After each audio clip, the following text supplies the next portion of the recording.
Internet. So, summer 2018. Technically, it's not over yet. We're like halfway there. But it's been very interesting, especially for the box office. It's actually been doing great. Much better than last year because they actually put out movies people wanted to see. Because last year it was just like, you only had a few hits. You had like Guardians 2, Wonder Woman. The Circle of Me 3 did decent. Spider-Man Homecoming, Dunkirk, Annabelle Creation. There's also some like smaller-ish movies that did pretty well, you know, like gosh,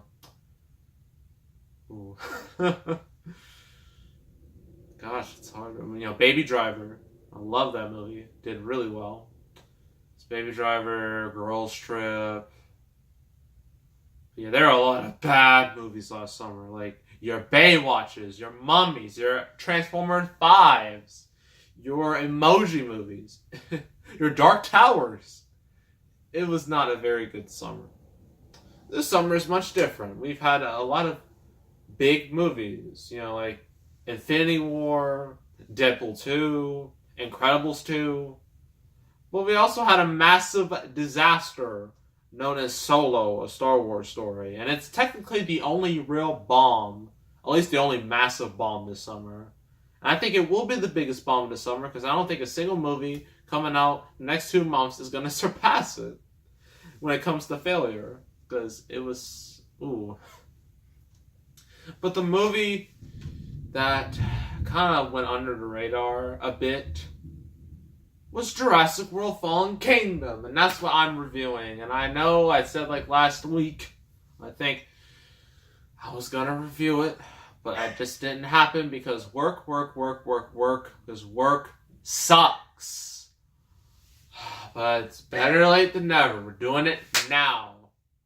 Jurassic World Fallen Kingdom is the sequel to the very, very, very successful Jurassic World, which made $1.67 billion. So obviously you're going to get a brand new franchise. This one takes place, I think, a few years after the first. And Chris Pratt and Bryce Dallas Howard do return.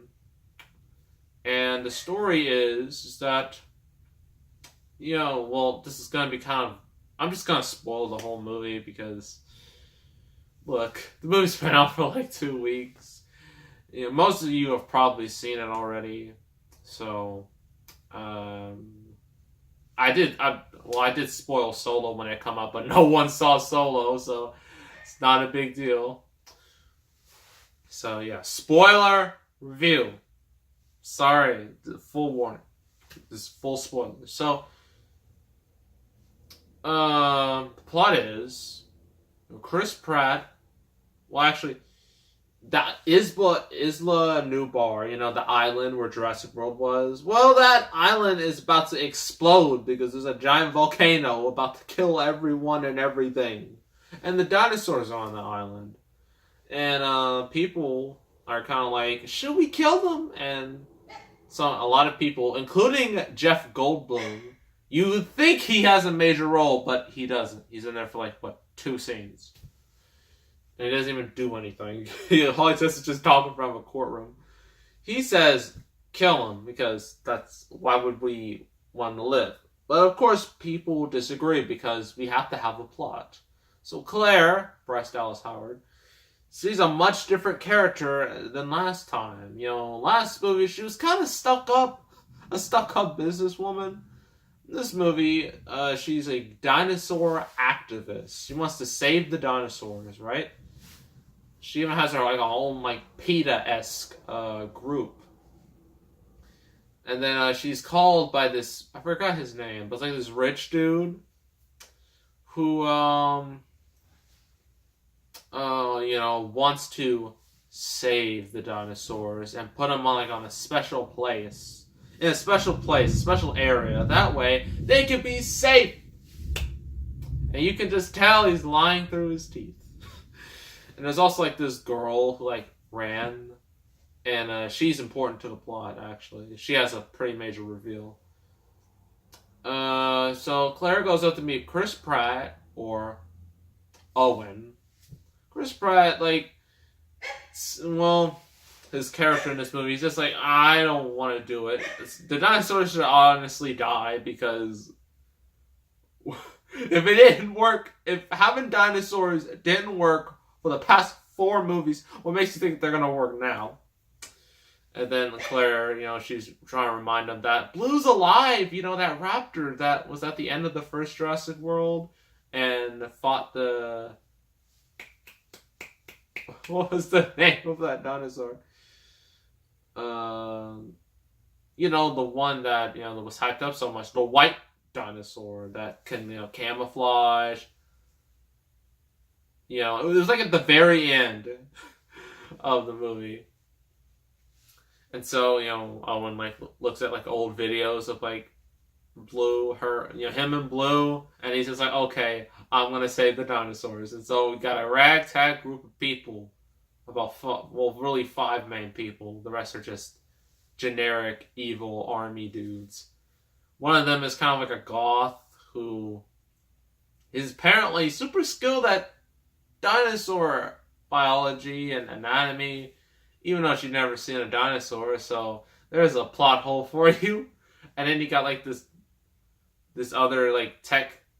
He's kind of good at tech, but he really didn't need to be there. So they all go on the island, right? They're trying to find all the dinosaurs, 11 species to be exact. And Owen finds Blue, and he tries to get her to come over. But surprise, surprise, all those army dudes are evil because they betrayed Chris Pratt and they tranquilized him. And so they're all going to leave. And for some reason, they decided to just leave the tech dude and Claire for some reason. I don't know. But they decided to just ditch them. Well, they brought the goth girl along with them, too. Because, since she knows dinosaur, anatomy and biology and all that. But the island's about to explode. There's lava everywhere. There's about to be ash clouds. So Chris Pratt decides to wake up and kind of just flop around until he gets, full strength, to run again. So, Clara and the tech guy, the nerd, let's just call him the nerd because that's easier, they get cornered by this somewhat T-Rex? I don't know. The only real dinosaurs I know there's raptors, there's T-Rexes, there's Tyrannosauruses, and then there's made-up dinosaurs. And also there's pterodactyls. Can't forget about them. So, yeah, they do escape, but it has a lot of just destruction, a lot of dinosaurs just getting eaten, a lot of dinosaurs dying. They eventually sneak on to a boat where all the dinosaurs are in cages, the ones that are caught. And then right they're leaving, you see this lone, I forgot what it was called, Brontosaurus, just there, helpless, and it just died. And I'm like, dang, that is depressing. We all just stopped, we all just got over Infinity War of all of our favorite characters dying, and now you're gonna do this to us, Universal? Wow. That's so petty. But yeah, so they're all on a boat, right?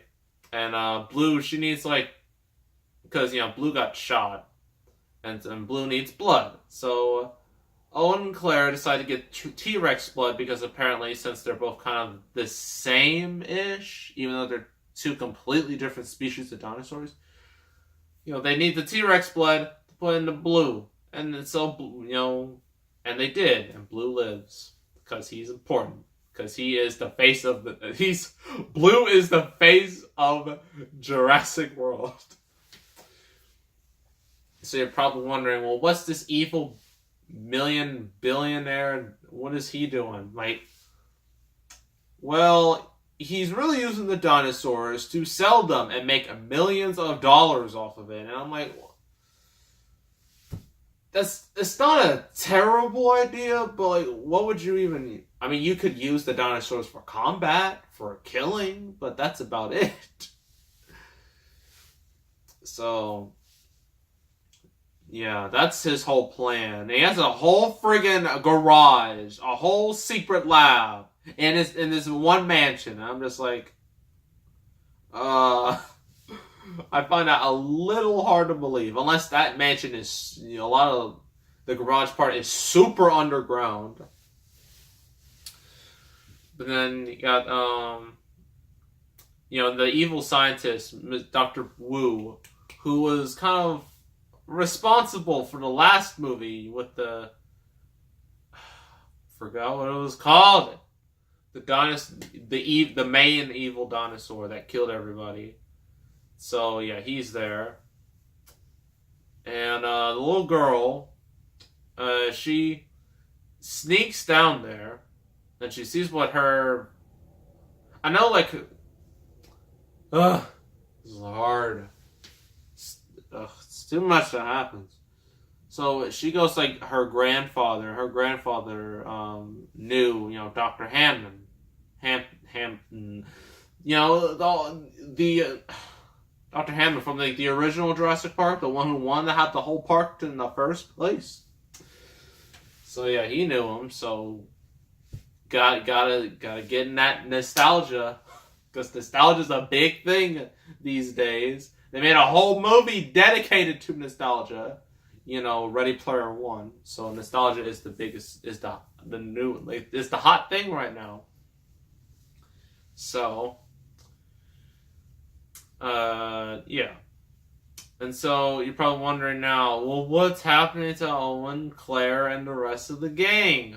Well, as soon as they come back to land, they decide to get a truck and to stop this whole evil dinosaur selling operation. Well, it's more of an auction. And then, like, the evil dude is just like, yeah, we created a new dinosaur with a bunch of blood from other ones. And we decided to come up with the Indoraptor. I'm like, wow.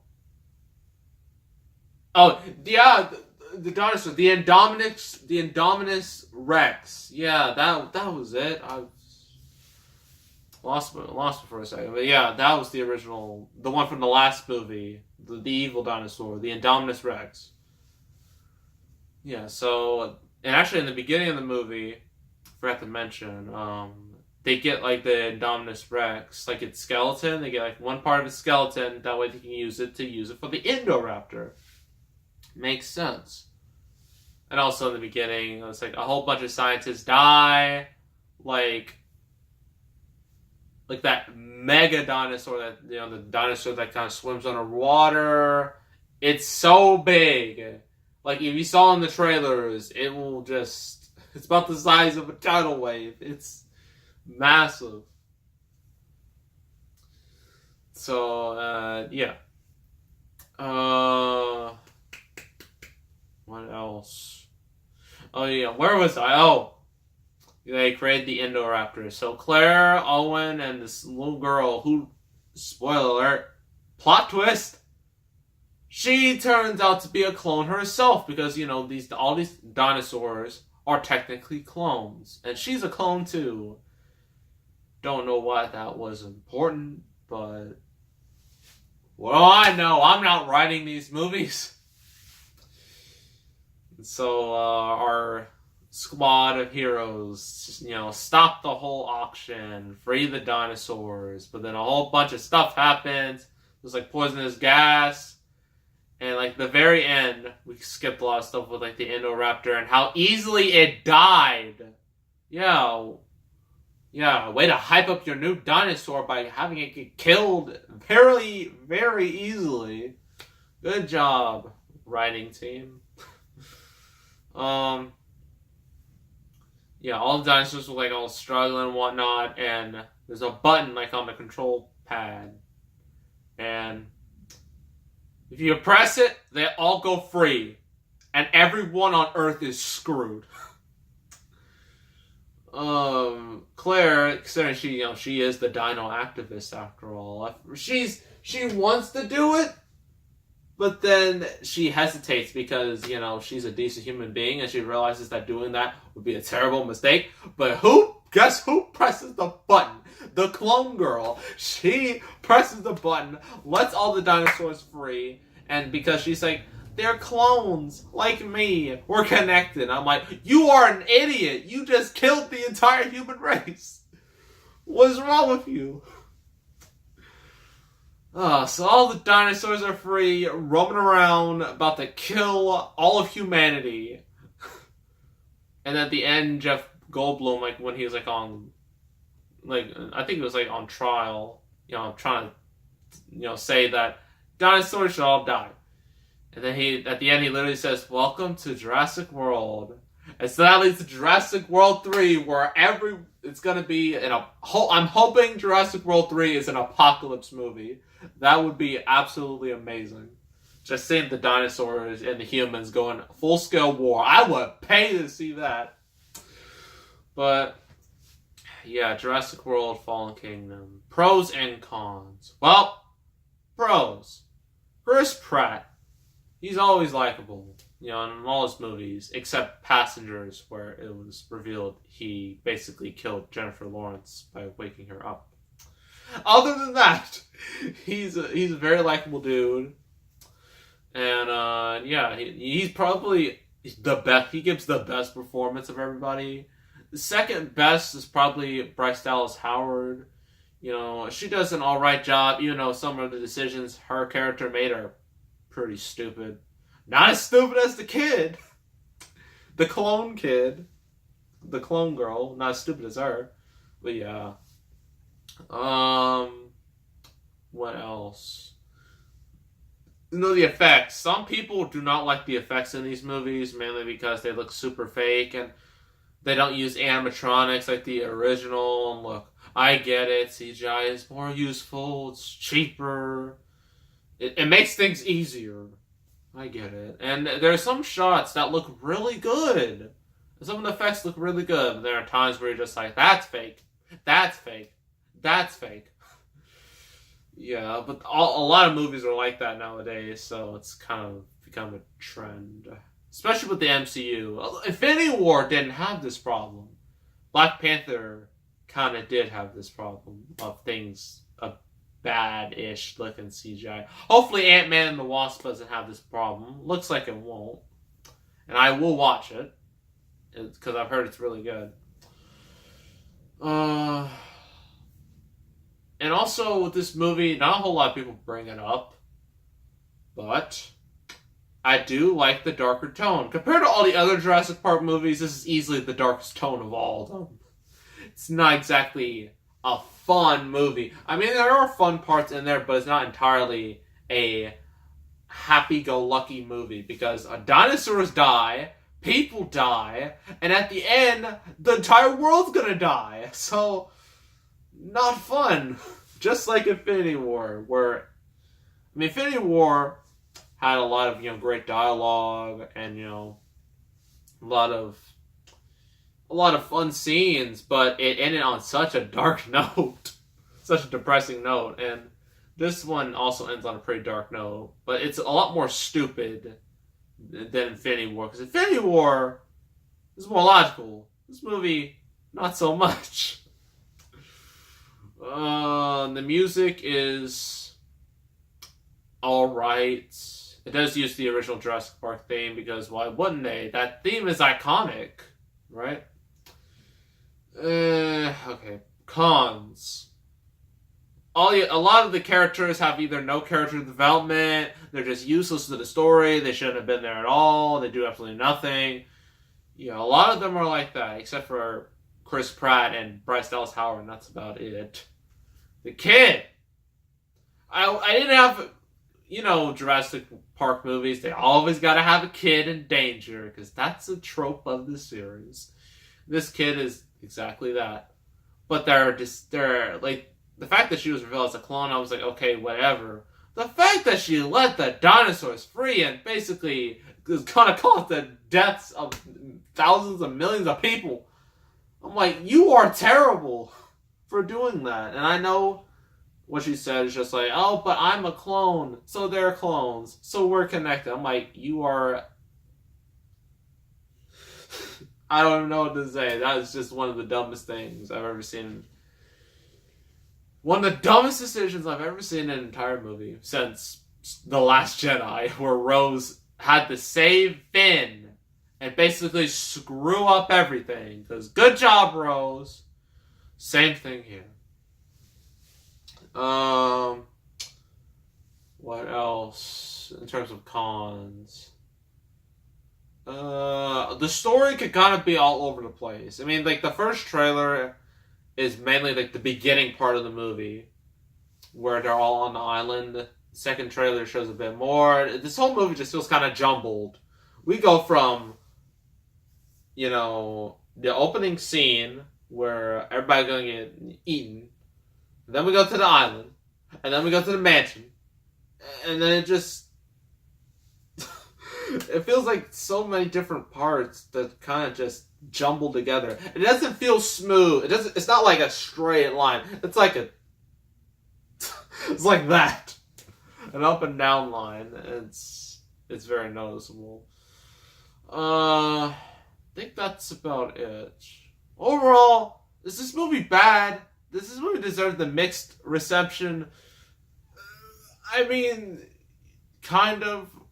There are some parts that I liked, and there's some parts I really didn't like. And that's, yeah, this movie's kind of pretty divisive.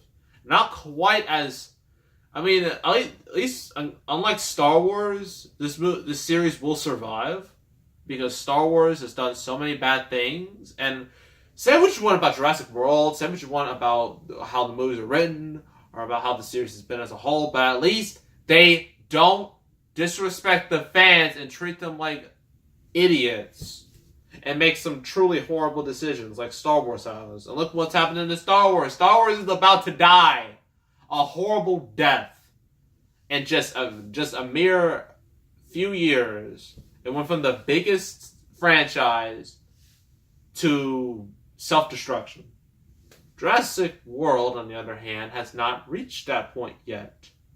And that's a good thing.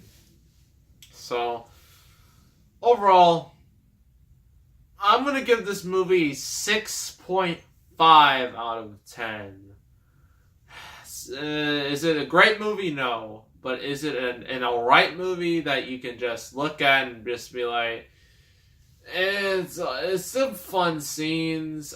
It doesn't make any sense, but, you know, I need something to watch because the summer's been kind of dry. I mean, the only movies that are worth watching, or the only big movies that have come out are, well, Infinity War came out a week before the summer movies. Whatever. Infinity War, Deadpool 2, no one saw Solo, Ocean's 8-ish, maybe, you know, Incredibles 2, and then there's Jurassic World 2.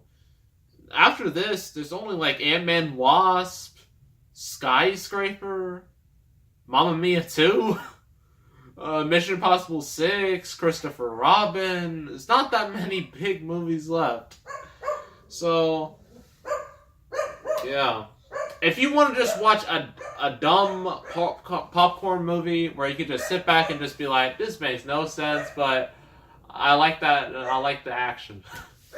This movie is for you. But for anyone else, I wouldn't highly recommend it. I'd probably just wait till it comes like on, you know, streaming or on home video or something like that. Or when it hits TV. Yeah, so that's my review of Jurassic World Fallen Kingdom. Let me know if you guys saw it and what you thought of it. So, make sure to subscribe, like this video, leave a comment, and I will see you all next time, and I am out.